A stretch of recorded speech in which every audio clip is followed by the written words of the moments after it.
teachers have an enormous effect on mental health. And although some of them say mental health isn't their responsibility, it goes with the job. They can't help it. And good teachers make an enormous impact on mental health, which is why so many people can talk about teachers who've changed their lives, because they are, outside the family, the main people who will determine the mental health of young people. We'll offer some pointers which may help to identify some of the more common mental health conditions, and offer advice on what to do if you feel a pupil in your class may be affected. Teachers do have an immense responsibility for spotting when something's not right with a young person.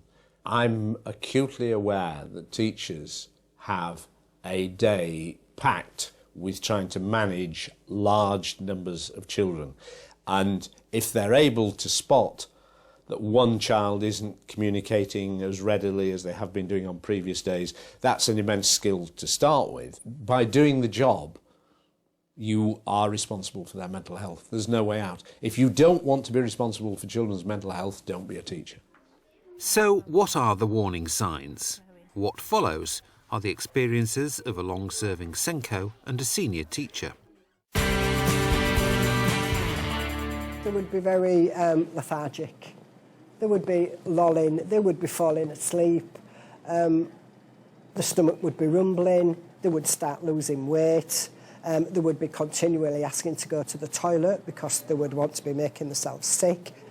The eating disorder that brings most to me is the child that has the beautiful packed lunch from home and bings it on the way to school.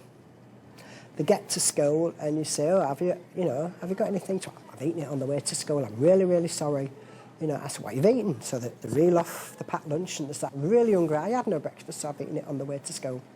The way I tend to pick that up is you can usually pick it up if anyone's eating in the room, the child sort of has this withdrawn look because they're not eating and the stomach is rumbling. And usually if you're in the classroom and it's quite, you can hear it. You know, and you're thinking, well, she's just told me she's eating a big lunch. You ring up the parent says, no, she's had a marvellous big packed lunch and she's eaten it all. And what does she eat when she gets home? Well, nothing really, because she's eating this big packed lunch in the morning. She doesn't eat anything when she gets home. But of course, she's not eating at all. And the only way you notice is because the face starts sinking in and the weight starts coming off. And in teenagers, the most obvious eating disorder is going to be anorexia, and that's because you can see the young people shrink as their devotion to their lessons increases. And again, that's a disorder that does need management. It won't just go away. And perhaps that is the situation where the teacher has to say to the young person and their parents, we're very worried about your weight loss. Do you want to go and see your doctor about it? So often friends will identify that there's an issue and they may just want some support. They would like to help their friend and they don't know what to do. So sometimes you can actually support the friends and therefore support the person as well. It could be that you could refer the child to the school nurse, who could then, if necessary, obviously involve other support agencies as well. And it's about being supportive. If the child is off, making sure that you check where she is, generally is a she, and so that you know that they're not going to be able to sort of slip under the radar. I don't tend to link depression with crying. If there's a dramatic change in behaviour, then I would try and look at the background, see what's happening at home. If I'm in the classroom and something happens and the child is either fidgety or unhappy or not speaking properly, not saying the things you expect him to say, I would just keep my eye on him. The work can drop off dramatically, so can the attendance. Because if they get that depressed, then they won't come to school, or they'll come to school and they'll twag lessons. And then you get a spiralling effect. Because they've missed one lesson, they won't go into the next one because they're so far behind, and it'll go on and on and on. So in the end, the grades start slipping, and then they don't come to school at all. The worst scenario I had in depression was actually a kid in care. who was sitting his exams, GCSE, was expected to get A to C's, and all of a sudden it went off the rail, and he'd got himself so depressed was because actually at the age of 16 you come out of care. And nobody had realised that. And where am I going to live? And who's going to look after me? You know, GCSEs, who wants GCSEs? I've nowhere to live. And he got himself very, very depressed. But he was very fidgety when you spoke to him, always looking around. And I thought to myself, he's very depressed because everybody expected him to sit solemnly in the corner because he was depressed. But not necessarily so, because he just needed to find out facts. He needed to know what was going on in his life. The placement of his foster home was breaking down because he was so depressed, because he'd go home from school and he'd sit in his bedroom and he wouldn't do his coursework and he would just cry and cry and cry. So if I saw somebody who was having difficulty like that and perhaps needed extra help, then I would speak to somebody, it might be their head of year or their senior pastoral, who would probably have more background to that situation. Or if it was the first time that anybody had brought the issue up, then they would generally go and check with other staff to see if there was an issue, or just chat to the kid, and perhaps they just didn't like geography. But you can live with that, but it might be something obviously a lot more serious. I think anxiety again is a very flitchy person, is a very low self-esteem. They don't think they can do it. They don't necessarily want to do it, and somebody's told them they can't do it anyway. So they get very anxious, very nervous. Anxiety is something we all have different levels of at different times in our lives. And school, yes, there is pressure to do well in exams. There are peer pressures, so you get anxieties about not functioning well enough academically, not pleasing your peers. And unless you're able to deal with that anxiety, then it's going to become a more chronic condition. If a child appears anxious for a period of time, it's about understanding what it's about, and then is there anything you can do, either yourself as the teacher or with your support network, to help the child deal with those anxiety-provoking situations. I think you've got to be very open to the fact that as a teacher you cannot solve society's problems, and that there are a lot of professionals out there and a lot of voluntary organisations out there who want to and have got the expertise to help children to overcome various different issues that they might have, and it might be a whole family issue. So again, there are organisations and services to support them.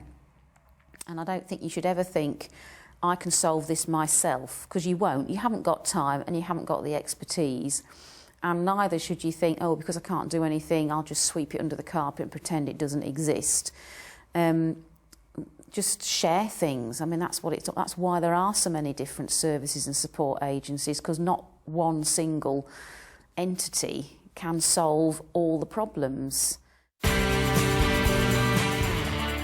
Long sleeved, polo neck, warm day, socks, shoes, long trousers, polo neck thing, cardigan buttoned up, and it's a really hot day. And you will say to them, oh, it's boiling in here, are you going to take your cardigan off? No, I'm fine. No, sweat rolling down. You think, well, no, you're not fine. So I would just say, yeah, that's fine, you know, but you look very hot to me.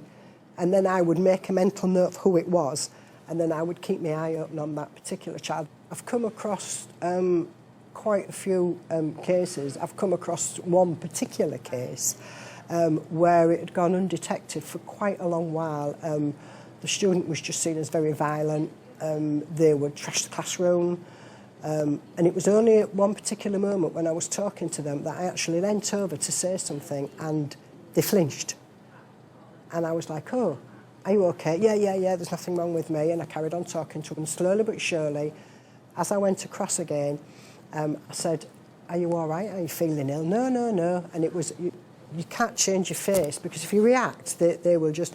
And in the end, it came to light that he was an abused child, and his answer was, if I abuse myself first, that'll hurt me far more than what he will hurt me. So he abused himself, and it was horrendous. His arms was horrendous. He did get sorted out. We brought in all sorts of outside agencies. We brought the drugs in, social services. He now is on an apprenticeship. He does wear long-sleeve shirts, but he says as he gets older, he won't be embarrassed about it, but he said he makes sure his children will never go through that. I remember a situation many years ago. We had a girl who she wrote on her arms and everything quite a lot to begin with, and then it was like cutting them as they do. And it was just trying to work with her, trying to sort of talk to her. She wasn't very good at engaging with anybody. And I just remember she just laughed at everything. But it wasn't a normal, in inverted commas, laugh. It was a bit manic. She certainly had very bizarre behaviour and was exhibiting that. And so when you sort of had a staff meeting or you just talked to other staff and they'd say, oh yes, so-and-so is behaving really strangely, then we realised that, well, it was all over the place. And that was when sort of child protection was brought in, and then other steps were put in place there too. It went on for quite a long time really, and I suppose it's quite draining in a way, and you just have to hope that time will eventually help her to, in this case, perhaps break away from the situation she was in as she grew up, and she'd have a better opportunity. I think you just have to be really positive, and just think that, well, life can get better, and if you're as positive as you can, then hopefully those children will see that and work towards that as a goal. What they need is the support of their teacher. Now, I appreciate if someone's being disruptive in class, that isn't always possible. But I think they should still perhaps remember they're probably one of the most important people in their children's lives, and are a lot more influential perhaps than they think they are. One of the crucial aspects of the support is the kid knowing that the teacher's still with them, and the teacher may feel inadequate to the task, but there are people in school who they can talk these things over with and work out how they're going to support the child. Whatever the kid tells them, it's not to be shocked by it and not to think, oh, I'm frightened to death by this, I must refer it on. It's to say, outside child protection, whereas if the child is at risk, there are clear procedures to go through, then they must talk to someone about what the child's saying to them and think about how they can put a support system around the child which is going to be most helpful to the child. Referring them to an agency which the child and their family don't know may not be the best thing to do. Quite a number of support professionals in schools. There's the SENCO, who would be the first port of call, but there will presumably be an educational psychologist allocated to the school, and in certain places like we have in York, there'll be a primary mental health worker who you could talk things over with to decide on the best support for the child.